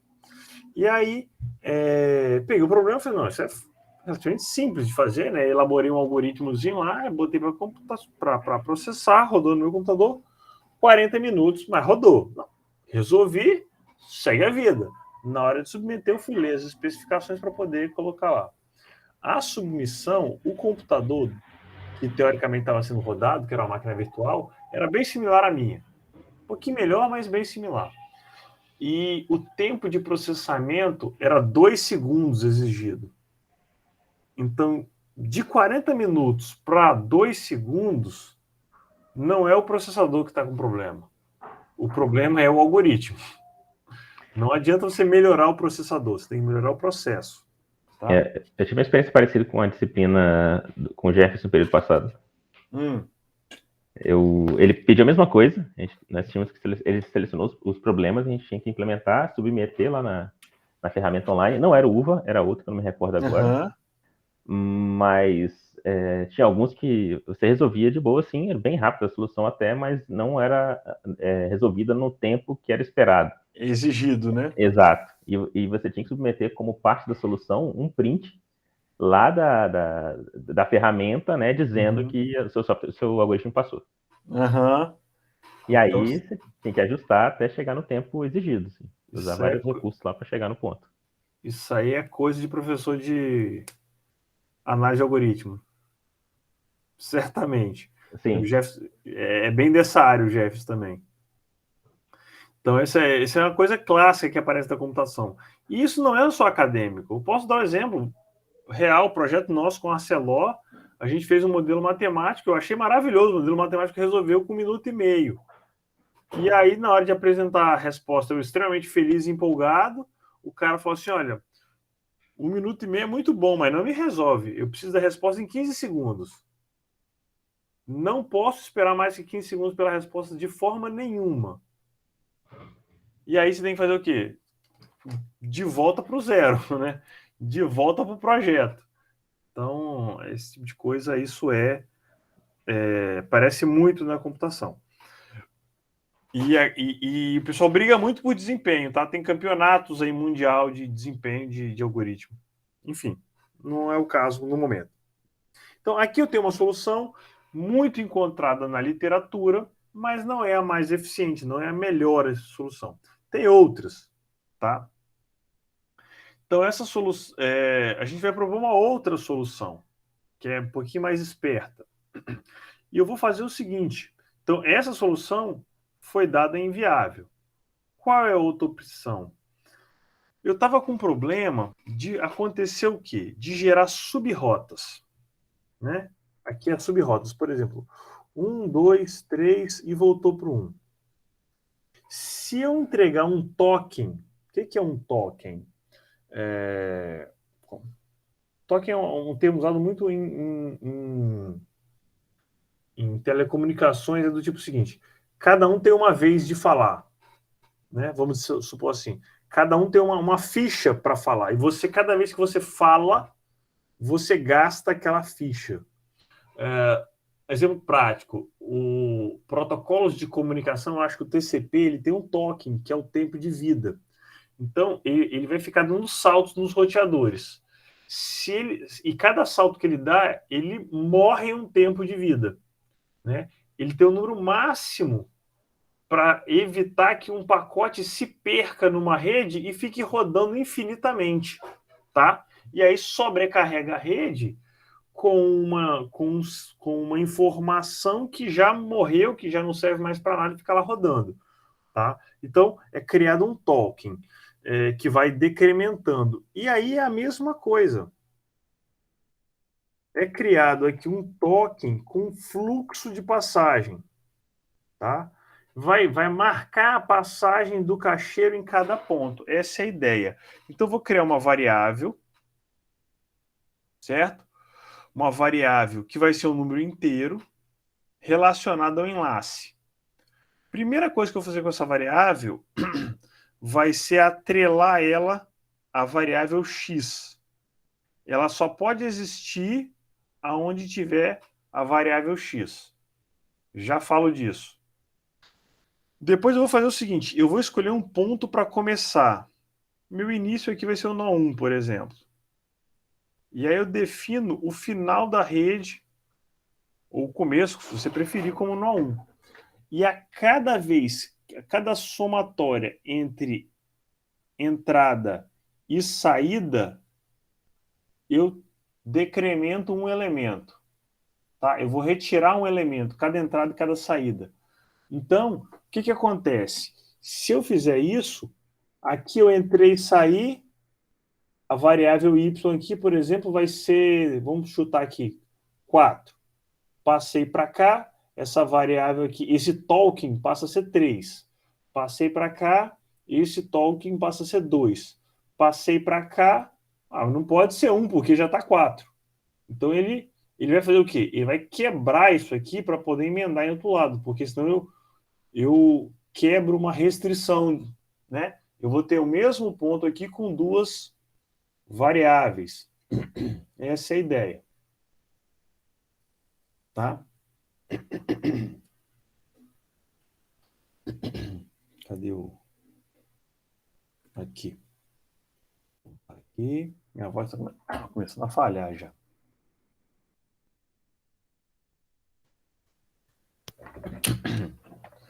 Então, tá parando aqui essas três... Tinha parado aqui, essas 3 restrições aqui vão definir um fluxo de algo que vai sendo decrementado ao longo do tempo, tá? Tempo aqui é o número de saltos. E aí eu consigo estabelecer uma dinâmica de fluxo que vai evitar o subtour, Vamos destrinchar cada restrição dessa aqui. A primeira restrição é essa aqui. A restrição cria uma relação entre as variáveis x e y, certo? Caso contrário, teríamos restrições desconexas. Isso aparece demais, tá? Como assim aparece demais? Repara o seguinte na modelagem. Aqui, vou pegar o básico. Aqui eu tenho duas restrições com x. Aqui eu tenho duas restrições com y, do mesmo problema. Eu preciso atrelar essas duas restrições. Eu preciso ter alguma coisa que tenha um x e y ao mesmo tempo. Isso acontece muito quando a gente tem problemas mais complexos, mais conexos com a realidade. Em que sentido? Imagina você tem um problema de roteamento, né, com carga. A carga, vamos supor que se for um caixeiro viajante, ele vai passar recolhendo, vai passar deixando alguma coisa. A carga tem que estar relacionado ao caminho do caixeiro, né? Então tem que estar relacionado ao caminho do caixeiro. Essa é a ideia, porque senão você criou dois problemas desconexos, né? Ele vai resolver o problema aonde tem a função objetivo relaciona o x, então ele vai resolver o problema com o x e o restante ele vai zerar. Tudo que tiver y ele zera. Corta tudo. Por quê? Porque eu não tenho nenhuma relação do x com y.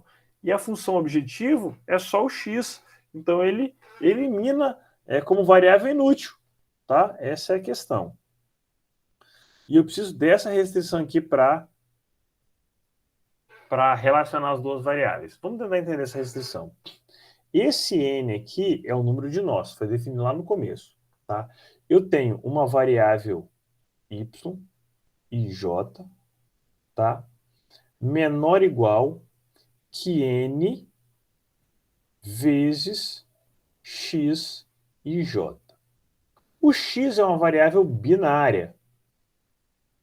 X é uma variável que só pode ser 0 ou 1. O que significa isso? Tem duas opções. Se o x for 0, primeira opção, eu tenho aqui y menor ou igual que n vezes 0. Lembrando que esse cara aqui é o número de nós, tá? N vezes 0. Ou, né, y menor ou igual que n vezes 1. Se o x for 0, que é esse caso aqui, isso, como o y é menor ou igual que n vezes 0, isso aqui vai dar 0, claramente, isso aqui vai dar 0. Obviamente, se o x é menor, o y é menor ou igual, também é 0. Pode ser negativo? Não, não pode ser negativo, porque a gente define como um inteiro positivo. Deixa eu ver se eu tenho aqui definido. Não coloquei aqui não, mas a gente define ele como, aqui, um número inteiro positivo. Tá? Então, repara, se o x é 0, o y automaticamente é 0. Então, o y, esse fluxo, esse token, ele só vai existir no caminho aonde o x passar, onde o caixeiro passar. Quem define o caixeiro é o x. Se o x for 1, esse cara aqui vai dar n. Ou seja, o y vai estar livre para qualquer valor até n, de 0 a n. Ele vai ser 0? Não, porque eu tenho outra restrição que atribui valores a ele. Entendeu? Ele não vai ser 0. Ele pode ser 0? Teoricamente pode. Só que eu tenho restrições que vão atribuir valores para ele. Essa é a ideia. Tá? Mas, por outro lado, ele não pode passar de n também, que é um limite superior, tá? Do número de passos ali do token. Entendeu essa ideia aqui? Esse exercício de pegar a variável binária e testar todas as possibilidades é bem interessante quando o problema é binário. Fica mais fácil da gente entender as equações. apagar esse aqui, tá? Ficou poluído.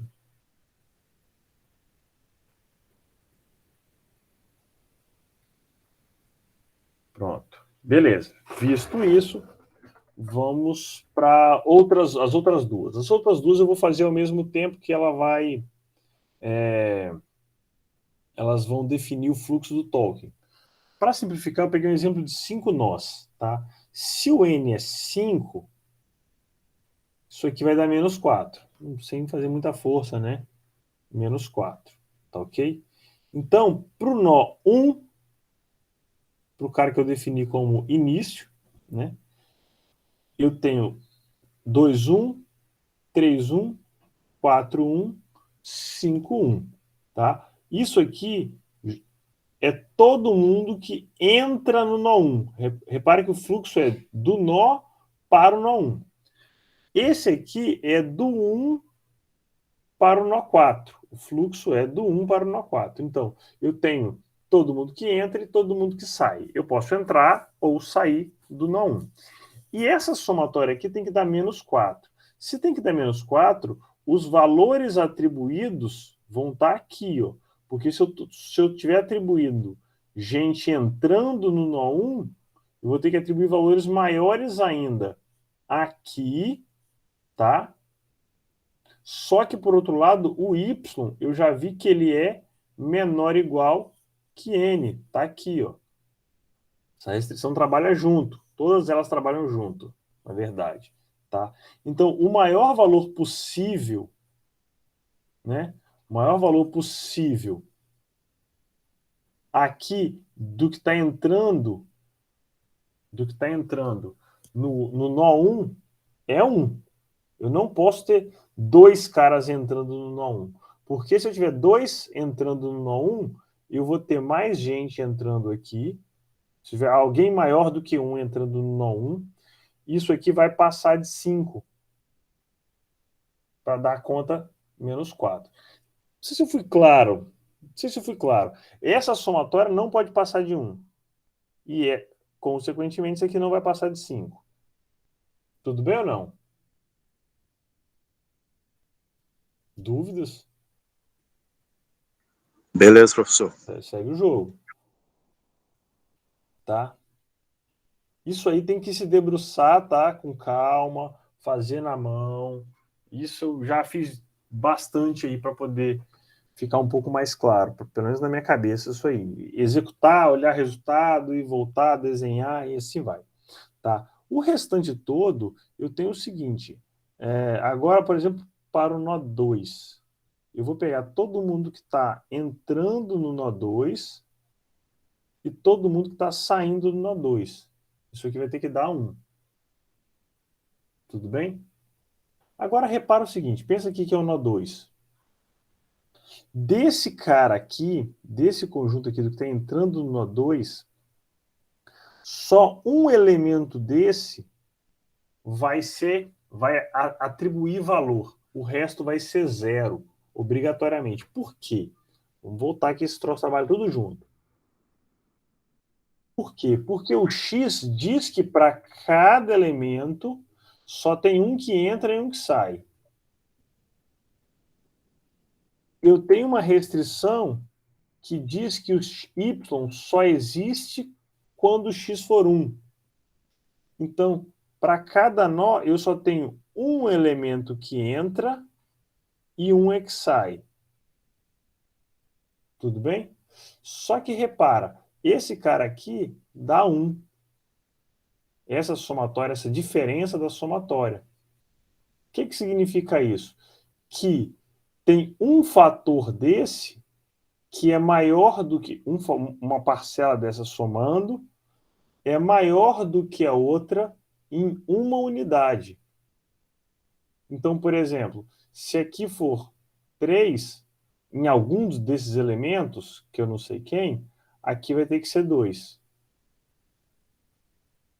Tudo bem isso ou não?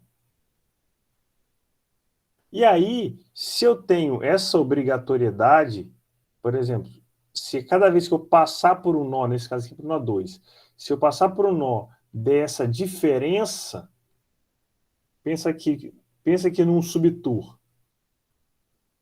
vamos supor que essa somatória aqui do que está saindo desse nó 2 aqui, é 3, por exemplo. Aqui do nó, vou circular o nó. Aqui vai ser 2. Entrou para cá, veio para cá, nó 2. Se eu tiver que vir para cá, aqui seria nó 1. Só que aí fica incompatível. Esses valores já não batem mais. Então ele vai ter que arrumar essa estrutura, essas variáveis, para esses valores baterem. Isso só vai bater de uma maneira, se for quebrado o subtour. Se eu tiver apenas um tour entre todos os nós, uma rota entre todos os nós. Essa é a ideia aí de continuidade de fluxo para tirar subtour dos problemas de caixeiro viajante.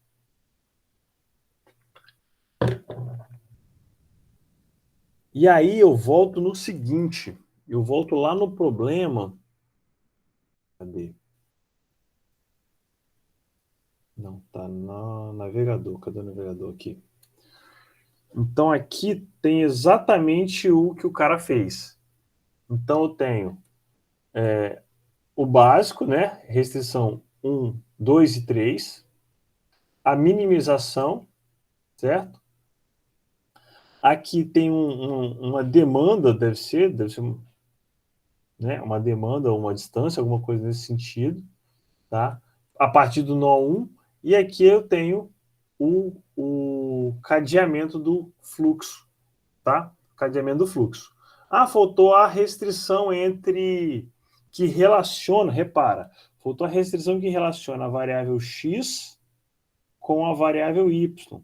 E tá aqui, a restrição 7. Exatamente igual eu coloquei lá. Tá? Restrição 7. Aqui tem um L de Y. Lá a gente tem um N. Esse L de Y deve ser alguma coisa relacionada ao número de navios, porque a gente está considerando um veículo só. Tá? Então aqui deve estar considerando mais de um veículo, certamente. Se a gente for procurar, tem aqui a explicação, né, disso aí de mais de um veículo. Tá ok? Então observe que isso se repete aí para a gente poder construir, tá? O problema que esse viajante abre possibilidades para a investigação de uma grande quantidade de problemas de logística, né? Um exemplo dele é o problema de roteamento de veículos. O que consiste o roteamento de veículos? É a mesma coisa, a mesma ideia. Só que eu tenho um nó específico que é chamado de garagem. Em vez de ter um único veículo, uma única pessoa percorrendo toda a rede e voltando para a garagem, eu posso ter vários veículos, tá? Posso ter vários veículos. Então, tem um veículo que faz uma rota, tem um veículo que faz uma rota. Se eu tenho vários veículos, quais são as restrições que eu vou precisar inserir? Por exemplo, nesse caso, olha, esse veículo aqui vai passar num conjunto de nós, que vai ser diferente desse outro veículo. Não faz sentido dois veículos passarem no mesmo nó. Isso é desperdício. Certamente que isso é desperdício. Tá? Então, serão outras... Na verdade, não serão outras restrições. Serão restrições a mais. O corpo do problema é o mesmo. Em vez de ter um único veículo, o que eu posso fazer? Caramba, não era isso que eu queria. Em vez de ter um único veículo, na hora de definir a variável, cadê? Definição de variável está aqui. Na hora de definir essa variável, eu posso definir uma variável igual que tem aqui, x e j. Eu posso definir um x e j v e repetir v ou k que seja. K, por exemplo. K para veículo. Então, vou repetir essa mesma estrutura aqui para todo K também pertencente aos veículos. Certo? Aqui, esse V aqui é de vértice. Mas seria um V de outro V de, sei lá, um C de carro, por exemplo, C de caminhão. Tá? Então, a ideia é a mesma. Eu posso aumentar a dimensão das minhas variáveis para outro tipo de problema. E eu vou fazer mostrar alguns exemplos aqui. Não o exemplo como todo, mas exemplo de possibilidades de trabalho. Talvez vocês achem interessante aí. E o problema é exatamente o mesmo, a modelagem é exatamente a mesma. O que vai mudar? Vai mudar que a gente vai ter dois nós extras. Todos dois vão ser a garagem. Só que um vai ser uma garagem virtual. Como assim uma garagem virtual? Eu construo um nó 0 e o nó n mais 1, tá? De maneira que o veículo saia pelo nó 0, percorra os lugares, né? E volte para o nó n mais 1. Esse nó aqui é o nó virtual. Então, a distância do 0 para o n mais 1 é 0, e as distâncias do 0 e do n mais 1 para os nós da rede são iguais, né? É uma estrutura clássica aí na literatura de roteamento de veículos, tá? A gente acha várias implementações disso aí. Mas a ideia é a mesma. Ó, nó de origem, sai. Nó de chegada, uma chegada. Para todo nó de I para J, ou seja, todo mundo que está saindo do nó I e indo para o nó J, e todo mundo que está saindo do nó J e está indo para o nó I, todo mundo que entra é igual a todo mundo que sai, tá? Então eu crio fluxo. Essa estrutura aqui tem um problema interessante, que é o seguinte: eu tenho a saída do veículo da garagem, a chegada do veículo da garagem. Eu tenho fluxo, mas eu não tenho nenhuma restrição nesse modelo que garante que eu vou passar em todos os nós. Por exemplo, nó x igual a 2, 3. Não tem nada que me obrigue a passar no nó 2 aqui, nem no nó 3. Né? Teoricamente, essa modelagem, como ela está aqui, eu só tenho um fluxo. Então, eu tenho que obrigatoriamente sair, obrigatoriamente voltar. Todo mundo que entra é igual a todo mundo que sai. Se eu tiver uma coisa mais ou menos assim, espera aí, 0, vou chamar aqui de n mais 1, né? 1, 2, 3, 4. Essa modelagem permite isso. Eu saio do nó 0, beleza, vou para qualquer um. Volto para o nó n, para o nó n mais 1, beleza, voltei. Todo mundo que entra é igual a todo mundo que sai. Entrou um, saiu um. Entrou nada, saiu nada. Entrou nada, saiu nada. Então, eu continuo obedecendo essas restrições. Quando a gente vai fazer modelo, isso acontece demais. Você faz a modelagem, pensa em todas as possibilidades, e depois que você implementa, que você vê a resposta, você vê que você não pensou em todas as possibilidades. E aí, o que a gente faz? A vantagem é que você não precisa refazer. Em geral, você só precisa acrescentar restrições, né? Então, botei aqui um comentário. Note que a restrição... Não há restrição que obrigue a passar por todos os nós. Não tem nada que me obriga a atender todos os nós. E aí a gente insere uma restrição desse tipo.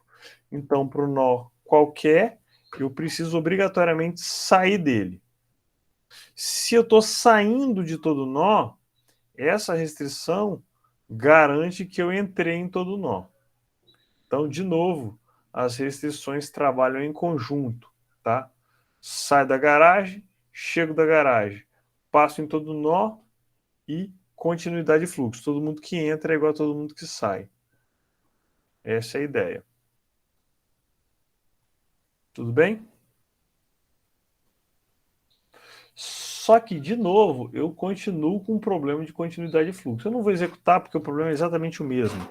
Tá? Eu tenho essa implementação, mas é exatamente o mesmo problema do caixeiro viajante. Repare que aqui eu saí da garagem, voltei para... Suponho que eu tenho 5 nós, né? N igual a 5. Então, garagem, garagem. Saio da garagem, chego da garagem. Entrou e saiu, entrou e saiu, entrou e saiu, entrou e saiu, entrou e saiu. Então, eu continuo com o problema de subtour. Tá? Mesmo problema do caixeiro viajante se repete no roteamento de veículos. Solução é a mesma, tá? Essa solução, ela é clássica, você vê até artigo com isso aqui, mas ela é inviável. Aqui tem a modelagem completa dessa solução inviável, com todas as restrições, né? Passar em todos os nós, sai da garagem, volta para a garagem, e continuidade de fluxo e retirada de subtour. É possível, mas não é viável computacionalmente, tá? Matematicamente possível. Solução mais usada é inserir um fluxo de entrega. Observa, as restrições são exatamente iguais à do caixeiro viajante. Aqui no 0 a gente atribui o N, né? No caso, ele sai da garagem com token. Cada vez que ele passa, ele diminui 1. Ele sai com uma caixa com N elementos. Cada vez que ele passa no nó, ele diminui 1. E tem que chegar na garagem com 0. Essa é a ideia. Né? Só que isso aqui tem que ser atrelado aos dois lados do problema. Então, isso aqui atribui, né? Aqui garante que eu vou sair da garagem, garante que eu vou voltar. Então, essas duas partes têm que funcionar em conjunto, tá? Não dá para tirar um e colocar e deixar só um lado. Por exemplo, se você fizer só isso aqui, então coloca sem o X, bota só isso aqui. Não tem nada que obrigue ele a passar em todos os nós, não tem nada que garante continuidade de fluxo, só vai passar por um caminho. Se você não tiver isso aqui, tem nada que garante que você multiplique o caixeiro. Por exemplo, entrou uma pessoa, saiu 3. O que garante que isso não vai acontecer é essa restrição. Tá? Então as restrições trabalham em conjunto. E essas coisas não são tiradas da cartola. Né? Não é uma mágica. Esses problemas são clássicos na literatura. Você pega um problema e aí você vai pensando numa restrição e pesquisando quem já fez coisa parecida. Carga, tempo, balanceamento de carga, tudo isso já tem na literatura. Você pega um problema e vai espetando os pedaços, né? Vai juntando os pedaços. Essa é a ideia. E funciona, tá? E aí eu vou ilustrar alguns casos. Primeiro caso, a aluna dessa mesma disciplina, aluna de graduação, Ana Paula Mutz, tá? Depois ela fez IC com a gente. Ela fez a mesma coisa, problema de otimização de colheita, só que para colheita florestal. E ela usou algoritmo genético. O que a gente fez no artigo dela? Eu fiz o modelo matemático, né, que eu já tinha alguma coisa, só adaptei para o problema dela, e aí ela implementou o algoritmo genético para isso. A gente discutiu como que seria a implementação, ela implementou, basicamente umas combinações de vetores, troca de posição de vetor e tal. Mas repara, ela tinha uma fábrica, um conjunto de caminhões, você tem que mandar os caminhões colher madeira, naquilo que a gente chama de talhão. O que é um talhão? É um terreno gigante, um terreno de um certo tamanho, e aí os tratores vêm, corta a madeira e empilha. Então aquilo vira um depósito, basicamente a céu aberto, né? Os caminhões precisam ir lá, colher a madeira e voltar. Por exemplo, aqui tem um exemplo do caminhão 3. O caminhão 3, ele primeiro foi no talhão 3, depois ele foi no talhão, foi o terceiro caminhão aí para o talhão 2. Então, esse tempo de saída do caminhão 3, nesse momento, tem que considerar a saída, o carregamento no caminhão e essa volta. Tá? E aí ele está pronto para sair para o talhão 2 de novo. Tá? Então, isso tem que ser uma combinação. se eu boto, por exemplo, o caminhão 3 em primeiro nos dois, o primeiro da fila aqui é o caminhão 3. Então você tem que esperar o cara ir lá, voltar, descarregar para ser o primeiro da fila aqui. Então tem uma certa combinação, tá? Esse foi o trabalho feito aí também nessa disciplina. Outro trabalho dessa disciplina: otimização para arrumação de carga em veículos utilizando layouts de almoxerifado e roteamento. O que é layout de almoxerifado? É um veículo que tem prateleira, certo? E isso a carga era organizada em prateleira. Da onde sai essa ideia? Do Gabriel, que fez esse trabalho nessa disciplina, que trabalhava na Wine, trabalha ainda hoje, né? Trabalha na Wine ainda hoje. Então a gente fez, basicamente, pegou o problema da Wine e modelou, pegou o problema de entrega, que é exatamente esse aqui, problema de roteamento de veículos.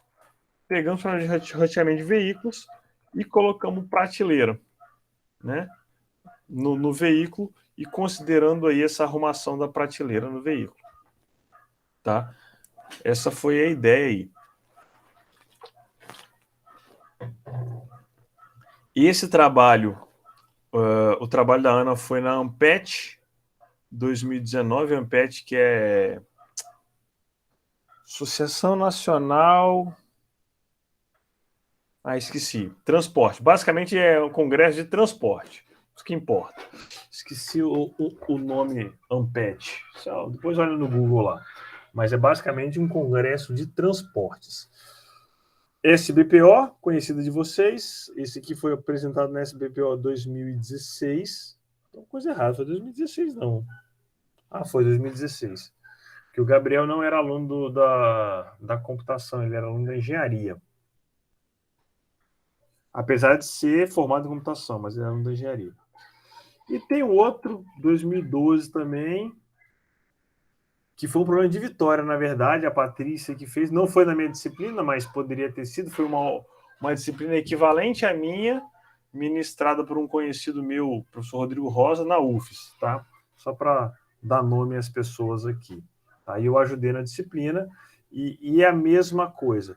Proposta foi um modelo matemático para o problema de transporte de cadeirante. Conhecem o projeto de Vitória, Mão na Roda?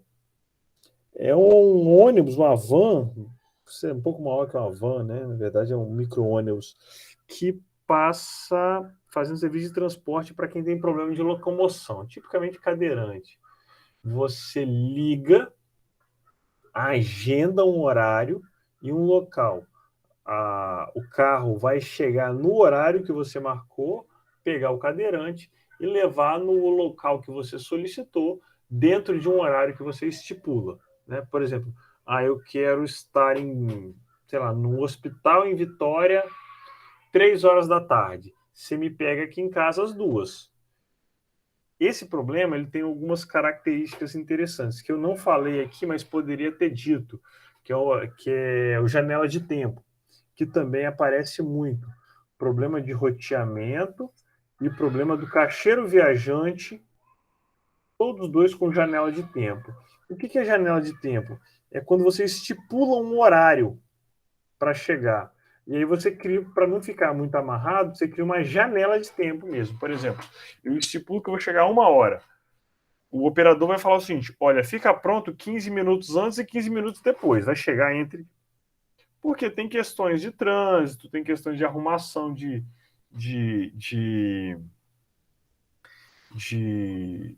localização, né? Tem questões de logísticas para ser implementado. O que significa dial ride? É você liga e agenda a viagem, né? Essa é a ideia do programa dial ride. Você liga e agenda a viagem. Aí o caminhão, o caminhão carrega a pessoa, né? O ônibus, ele sai da garagem, ele passa recolhendo, pegando pessoas, né? Nos horários marcados, as pessoas vão entrando, né? E depois ele passa deixando pessoas. Esse programa tem uma característica interessante, que ele pode passar um lugar, deixar alguém e pegar alguém. desde que ele respeite a capacidade do veículo, né? O veículo caiu 5 pessoas, pegou 5, ele pode passar em algum lugar, deixar alguém, pegar alguém, manter 5 ali e continuar a viagem nesse sentido, tá? Esse também foi um trabalho que a gente desenvolveu aí tem um certo tempinho. Esse aqui é 2012. Nossa, bastante tempo, 10 anos, caramba. Quase 10 anos. Também foi publicado, isso foi publicado na revista de Transportes, que é a revista associada à ANPET, que é o Congresso de Transportes. Falei rápido hoje, hein? Não, tô até sem fôlego. De conteúdo é isso. Tem bastante coisa. Vou até encerrar aqui a gravação. Tem bastante coisa que eu falei. Tá? Falei muita coisa mesmo. Foram 2 problemas só, mas esses 2 problemas, problema do caixeiro viajante, problema de transporte, eles são problemas densos com